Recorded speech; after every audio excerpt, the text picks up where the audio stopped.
Olá, voltei. E aí?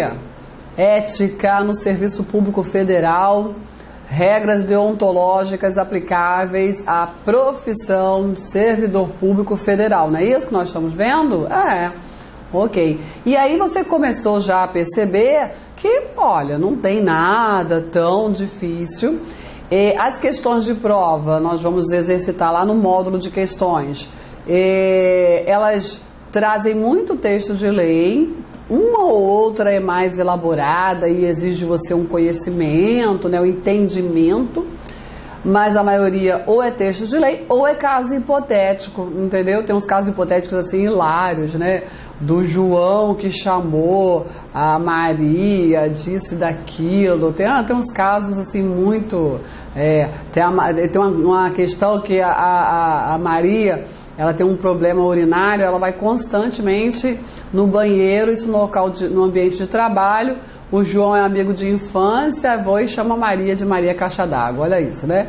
Então, assim, bem cruel, no ambiente de trabalho. Então, isso pode? Não, isso é uma conduta nada ética, não? Pelo amor de Deus. Então, assim, precisa dizer que não pode fazer isso? Ô brasileiro, ô cidadão, ô pessoa, ô ser humano, acorda, né? Enxerga o outro, olha a consciência, né?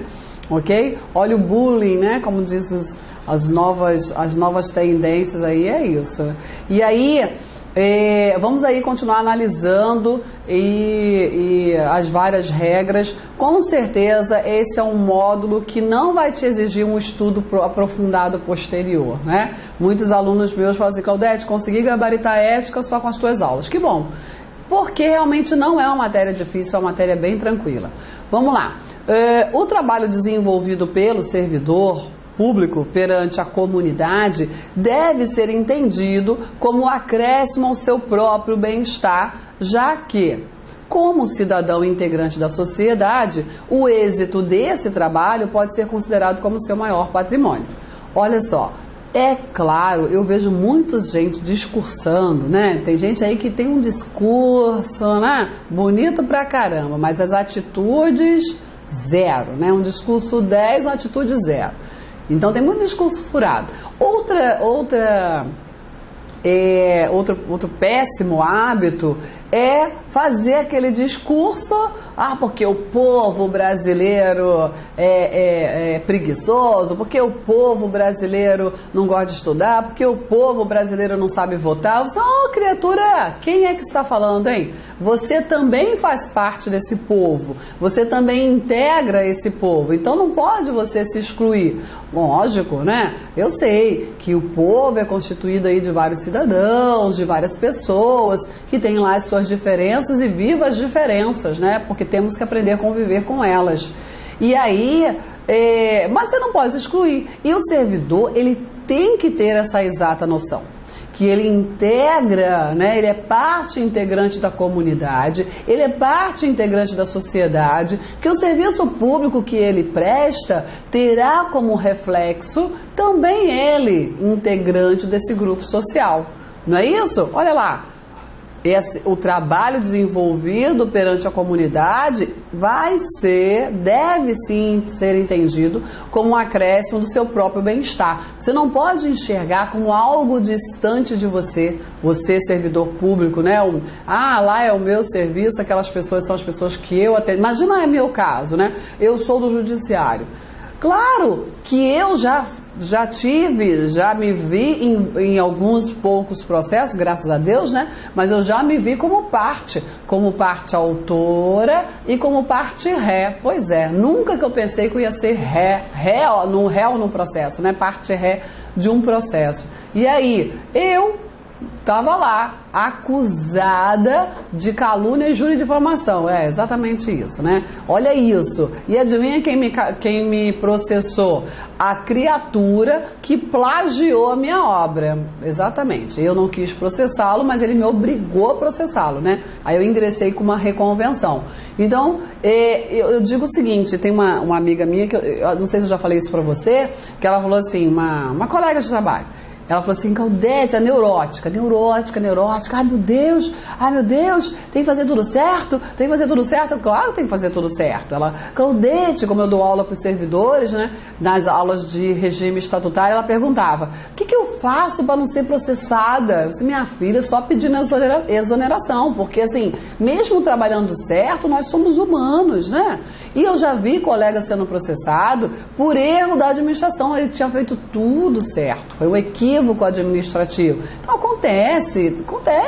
Ou porque você vai contra interesses de pessoas, e essas pessoas querem manipular e querem te prejudicar. Também já fui acusada injustamente numa sindicância, foi arquivada. Acusada é uma coisa, né? Condenado é outra. O importante é o seguinte, você é servidor, tem que saber que o serviço que você presta, né, atende a comunidade e desta comunidade você faz parte. Então, se você presta um bom serviço, é claro que ele vai virar um acréscimo também ao seu bem-estar, porque você faz parte disso, né? Você não está isolado disso tudo.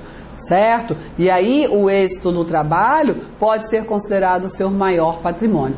Eu digo que o que mais me recompensa, é claro, né, nós vivemos num mundo capitalista, para de discurso furado, né, pelo amor de Deus, não aguenta esse discurso, não, né, o que vale é a boa vontade, dinheiro não serve para nada, dinheiro serve para muita coisa, só que o dinheiro não comanda a minha vida, assim como não deve comandar a sua. Ok? O dinheiro não pode te comandar, porque em algum momento ele cobra isso de você, entendeu? E é muito cruel, é muito duro essa cobrança. Um dia essa cobrança acontece. E quando você não é regido pelo dinheiro, você que vai reger o dinheiro, aí você é livre. Quantas vezes eu recebi convites assim que o dinheirinho, né, era poderoso, dinheirinho nada, era um dinheirão. E eu tive a liberdade de dizer, não quero. Não é esse o meu projeto de vida, porque eu ia ter que abrir mão da minha família, eu ia ter que abrir mão dos meus amigos, eu ia ter que abrir mão de você, eu teria que parar de dar aula, e eu não sei viver de outra forma que não seja dando aulas, entendeu? Então é isso é muito importante, muito importante. O maior patrimônio, eu digo sempre, né, é o aluno ter conquistado a sua nomeação. Hoje, acabei de ler no inbox do Facebook, um aluno, Claudete, vim aqui te agradecer, fui o segundo colocado no concurso graças às suas aulas.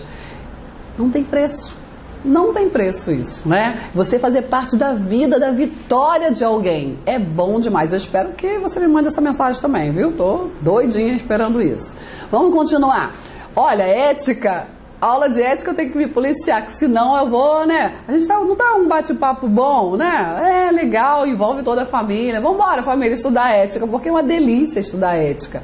É bem legal. A função pública deve ser tida como exercício profissional. Olha só, não é, né? Não é o bico. Eu dou aula, eu ministro aula, mas o meu papel principal é oficial de justiça, entendeu? Primeiro, eu dou conta da minha função pública. Aí, como a criatura aqui, né, a pessoa aqui não é muito adepta ao sono, né? Eu não tenho insônia não, é que eu não preciso de muito sono, eu torno as minhas madrugadas produtivas. Pra quê, né? O que você anda fazendo de meia-noite às 6?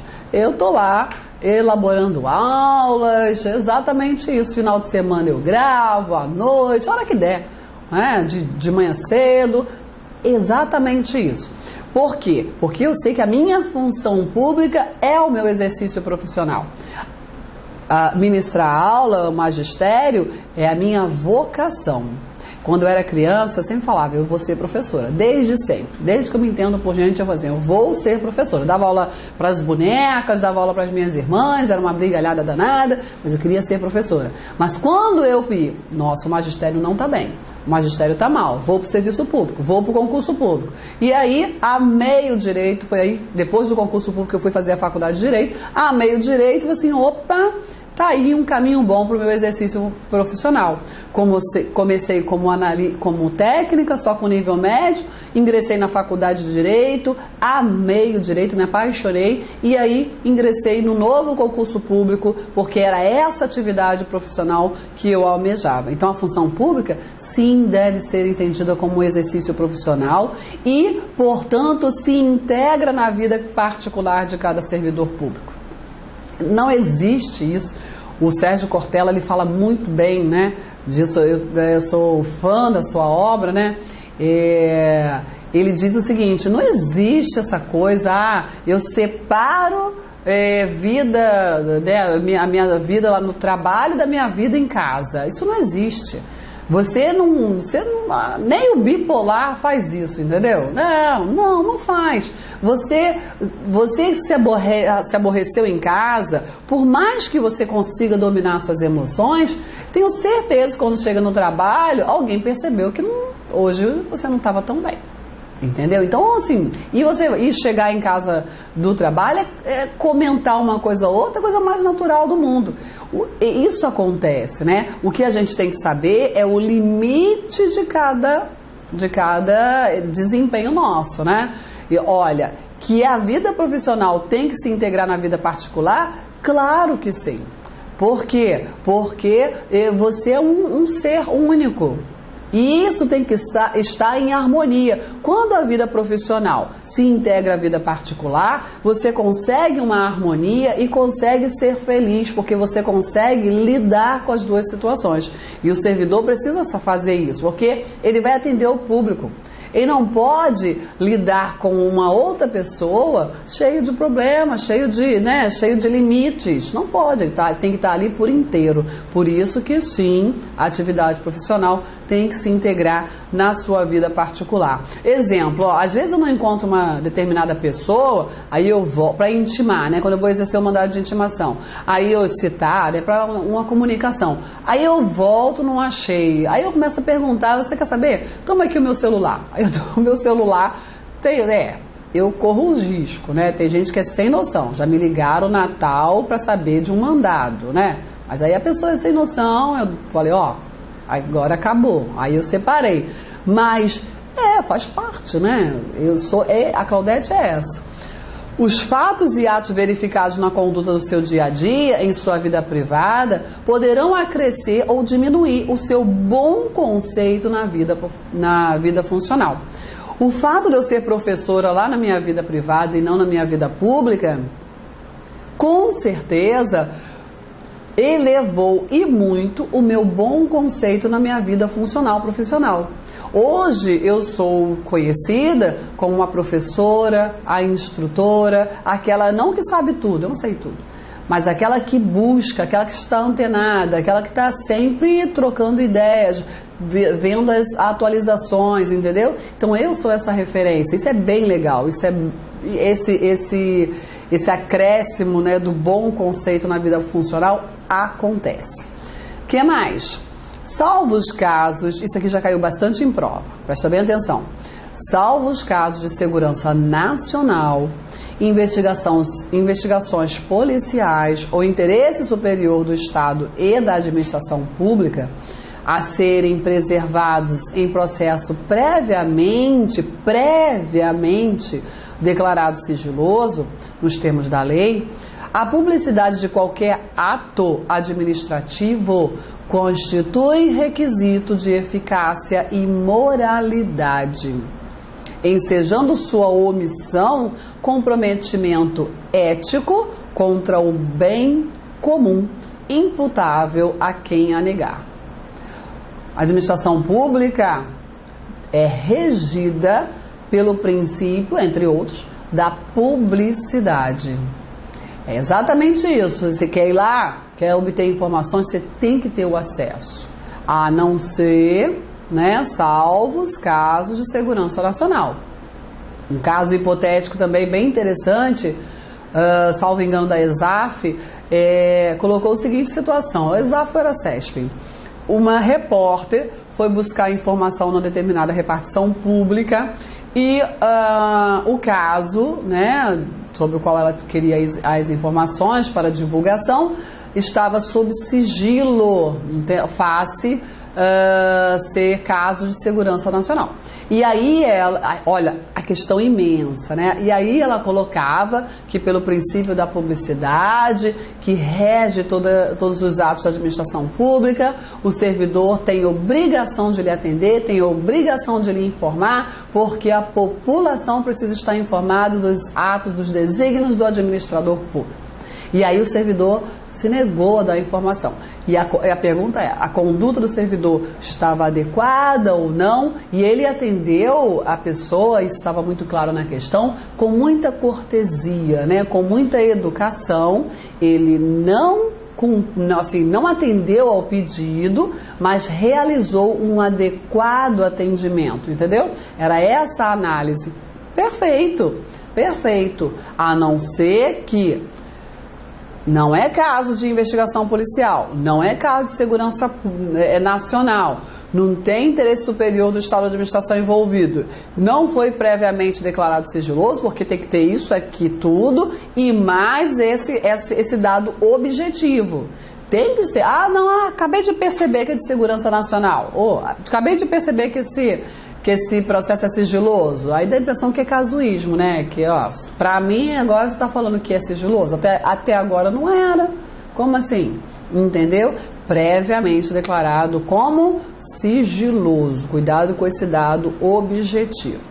E aí, ensejando a omissão à informação, quando não for nesses casos, comprometimento ético contra o bem comum. Claro que a finalidade maior do serviço público é a busca do bem comum. Toda pessoa tem direito à verdade.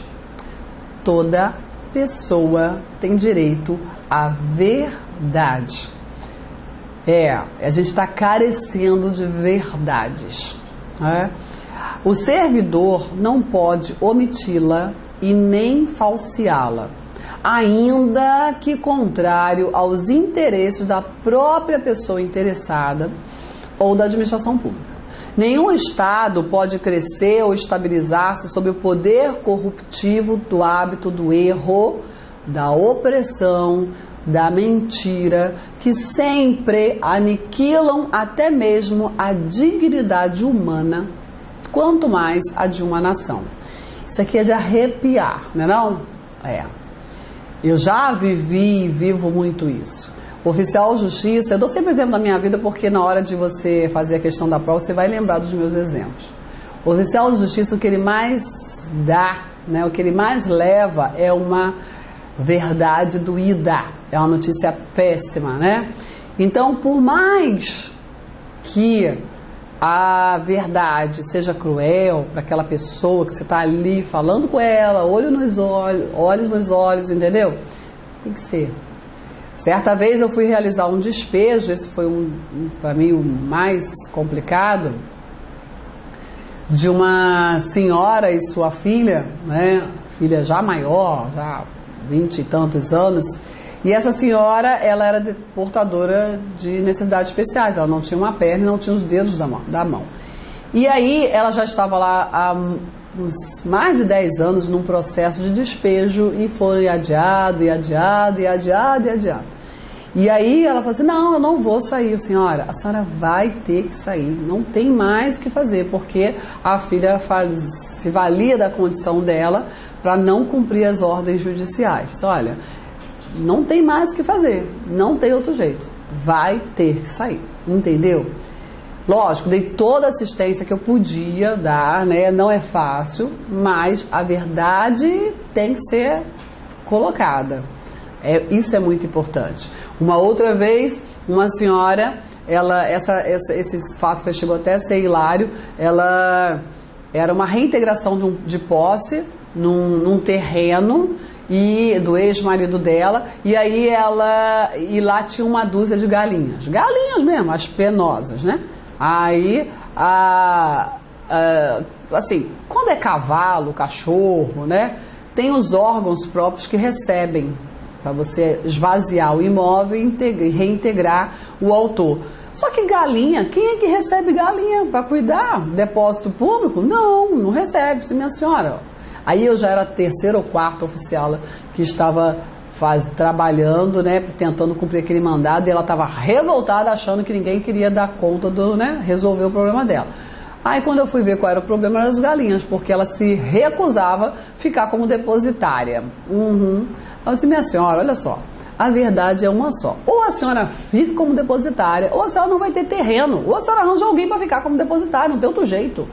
E aí ela entendeu qual era a situação. Um outro ponto importante é você conseguir, lógico, tem toda uma terminologia jurídica, a senhora precisa constituir um depositário judicial para resolvermos, né, o cumprimento da tutela judicial. Pelo amor de Deus, a mulher não ia entender nada. Então outra verdade, outro ponto importante nesse conceito de verdade é você, servidor, ter uma linguagem adequada para falar com o administrado, né, com o cidadão atendido por você, de forma que ele entenda. Muito importante isso, certo? Então é muito importante o servidor e qualquer pessoa, qualquer profissional estar comprometido com a verdade, comprometido com a adequação funcional, porque erro, opressão, mentira, é claro que aniquilam qualquer dignidade, né?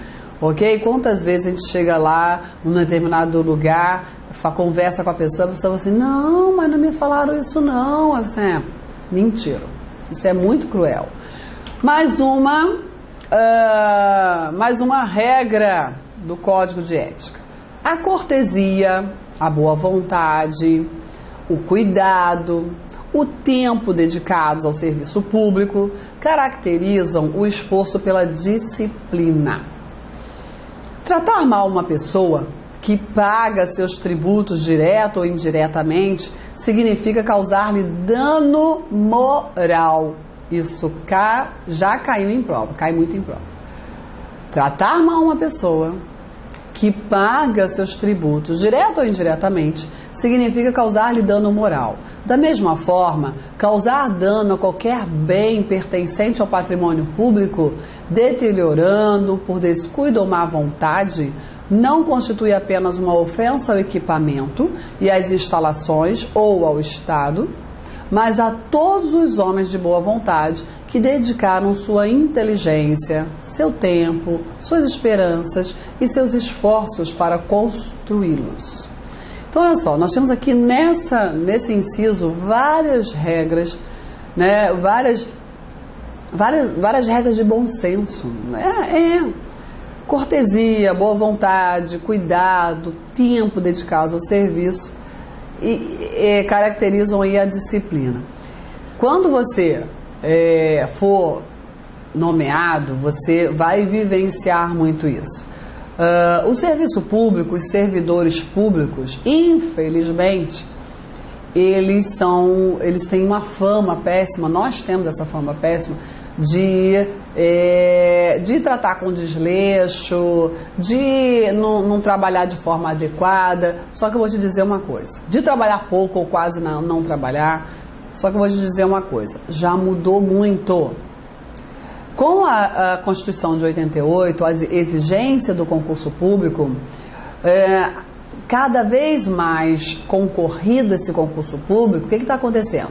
Pessoas qualificadas estão assumindo cargos públicos, graças a Deus. É lógico que em todo lugar tem pessoa de má fé, tem pilantra, né? Lógico. Mas eu que estou há 20 anos no serviço público, eu vejo muito isso, né? Que melhoramos muito. Não estou dizendo que os servidores antigos todos eram pilantras. Não, só que não tinha essa moralidade, essa exigência, essa qualificação que nós temos hoje, né? Que nós temos aí de alguns anos para cá. E aí é importante você estar bem consciente, o servidor estar bem consciente que aquele seu trabalho, né, ele é destinado a alguém. Quero dizer, que é o que eu digo sempre para os meus colegas, atrás de um papel, atrás de uma ordem, tem um humano, tem a pessoa, tem alguém que está com um problema, ou que está precisando de uma solução, ou que está pleiteando alguma coisa. Nós estamos lidando com pessoas. E precisamos ter essa exata noção que, se estamos lidando com pessoas, a gente pode até não resolver o problema, pode não ser da nossa competência, mas se nós tratamos essa pessoa com cortesia, com boa vontade. Eu sempre falo do despejo que eu realizei, falo sempre do despejo porque despejo é o ato pior, né? São pouquíssimos os despejos que eu realizei. Os despejos que eu realizei foram no ano passado que aconteceram. Em que eu realizei o despejo, começou numa encrenca, num fuzuê, e a mulher falava que não ia sair porque tinha criança pequenininha e ela não tinha onde ficar. Eu, não, a senhora tem que sair, porque a ordem de juiz a gente tem que cumprir, não tem jeito. E aí, no final, eu saí de lá com uma bela oração. Ela fez uma oração lindíssima para mim, né? E com convite para participar do aniversário de 15 anos da neta. Então, olha só. Por quê? Porque eu estava fazendo o meu trabalho, agora eu com cortesia, com boa vontade, com cuidado. O que mais? Tratar mal uma pessoa que paga seus tributos, direto ou indiretamente, significa causar-lhe dano moral. Claro.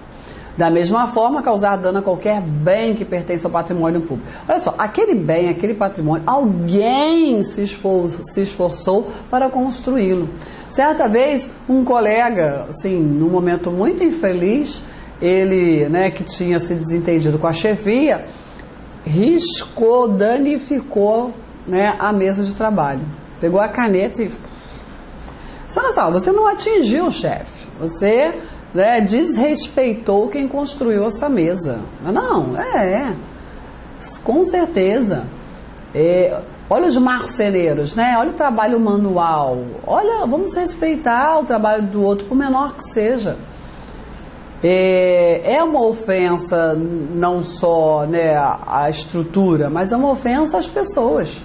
A quem se dedicou para que aquela mesa estivesse devidamente envernizada, devidamente construída para atender a finalidade ali, né, aos servidores, ok? Bom, olha só, ética é um assunto assim bem interessante, não é difícil, já viu, né? Um outro assunto, para a gente finalizar, a última regra aqui desse bloco, são as filas. Falou em serviço público, já se lembra logo de filas, não é não? Para ser atendido. Deixar o servidor público, qualquer pessoa, à espera de solução, que compete ao setor em que exerça suas funções, permitindo a formação de longas filas, ou qualquer outra espécie de atraso na prestação de serviço, não caracteriza apenas atitude contra a ética ou ato de desumanidade, mas principalmente grave dano moral aos usuários. Com certeza, né? É um grave dano moral. Você fica na fila e você se sente assim, né? O cocô do cavalo do bandido, não é não? Porque quando você verifica um atendimento, né, adequado, mas a fila, ela te enfraquece, né? Assim, poxa, te aborrece, te tira ali do sério. Bom, então é importante que o servidor esteja comprometido com esse atendimento, né? Lógico, eu não estou dizendo, e eu vivo muito isso, que as filas existem por culpa do servidor, pelo amor de Deus. Não é isso. Infelizmente, em várias estruturas administrativas, as filas existem porque não tem quantitativo de pessoal suficiente para atendimento. Ok? E aí é preciso implementar uma logística para que se atenda, né, se realize o atendimento no balcão ali da pessoa, mas que o processamento, né, o desempenho das atividades internas não paralisem. Porque senão você só atende ao público e a atividade interna que interessa aquele público não acontece. Entendeu? Muitas vezes nós servidores, a gente fica assim, ó, administrando urgência. Porque não tem pessoal para dar conta de tudo. Não estou falando que são todas as estruturas, mas tem um monte de estrutura sim. Então muitas vezes a pessoa chega ali e está vendo lá um servidor sentado que não levantou para atender, mas é porque ele não pode levantar para atender, entendeu? E quem está atendendo é um outro grupo. Porque numa logística, numa estratégia de trabalho, precisa ser assim. Porque senão os processos não andam, senão as soluções não acontecem. Porque só se dá informação, entendeu? Ó, ainda não está pronto, ainda não está pronto, não vai estar pronto nunca se não tiver um grupo dedicado. Então, é muito importante estar comprometido com o atendimento, não pode deixar a formação de longas filas, evitar o atraso na prestação de serviço, porque uma coisa é a fila, né? Outra coisa é o atraso na prestação de serviço. Então, aquele outro grupo que está lá sentado trabalhando está evitando um atraso na prestação de serviço, ok? Certo?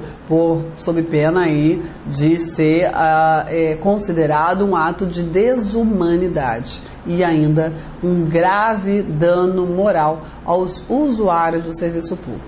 Muitas vezes a pessoa deposita em você a esperança, sim, de uma solução, sabe? Você vai viver isso, né? Eu vivo muito isso. As pessoas me procuram, às vezes, para encontrar um réu que se esconde, que apronta, ou encontrar um devedor de pensão alimentícia, certo? Cada serviço tem a sua característica. Ou quando eu trabalhava no cartório, né, no processamento, a pessoa ia lá, poxa, por favor, meu processo está parado há tanto tempo, estou esperando tanto tempo só para digitar um alvará de liberação de valores, ou que esperando para poder... E essa resposta de um órgão que não envia, você podia cobrar, por favor, percebeu? Então, essa espera, além de causar um dano para a própria gestão pública, para a própria administração pública, que é uma bola de neve, vai se formando, né?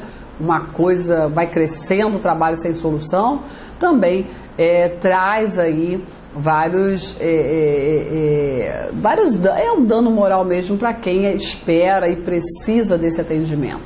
Nós vivemos isso, né? Quem é que nunca precisou de um atendimento de serviço público? Não é isso? Ok? Bom, paro por aqui. Sai daí não. Acabou esse bloco, mas vai aonde? Volta aí, né? Próximo bloco, daqui a pouquinho. Tchau, tchau.